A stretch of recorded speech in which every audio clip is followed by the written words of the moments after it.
అందరికీ నమస్కారం.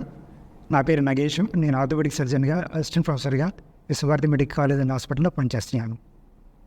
ఈరోజు ఫ్రోజన్ షోల్డర్ గురించి తెలుసుకుందాం. ఫ్రోజన్ షోల్డర్ అన్నది ఒక ప్రోగ్రెసివ్ డిసీజు.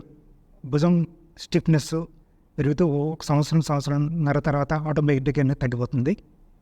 ఈ వ్యాధి వల్ల భుజం నొప్పి తీవ్రంగా ఉంటూ అటు పడుకోలేకపోవడం, తలదూకోలేకపోవడం, వీపు తోముకోలేకపోవడం, డ్రైవింగ్ చేయలేకపోవడం, రోజువారీ ఈ పని చేసేలో ఎఫెక్ట్ అవుతాయి. ఈ చికిత్స పొందుతున్న రిలీఫ్ లేకుండా ఉంటుంది.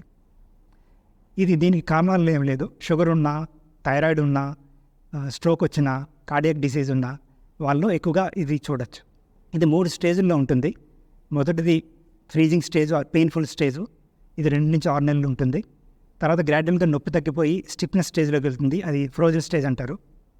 అది 4 నుంచి 12 నెలలు ఉంటుంది. తర్వాత 3వ స్టేజ్లో స్టిఫ్నెస్ తగ్గిపోతుంది. అది థాయింగ్ ఆర్ రెజల్యూషన్ ఫేజ్ అంటారు. ఒక 1.5 year 2 yearsలో మొత్తం అంతా తగ్గిపోతుంది. ఈ పీరియడ్ అంతట్లోనే కష్టపడి ఉండాలి కాబట్టి దానికి సంబంధించిన పరీక్షలు ఎక్స్రే, అల్ట్రాసౌండ్, ఎంఆర్ఐ ద్వారా వేరే కారణాలటువంటి ఇన్ఫెక్షను, రూటేటర్ కఫ్ టేర్స్ అవి లేకుండా ఉన్నాయని రూల్ అవుట్ చేసుకొని స్టెరాయిడ్స్, పెయిన్ కిల్లర్స్, ఫిజియోథెరపీ చేస్తూ రిలీఫ్ పొందొచ్చు.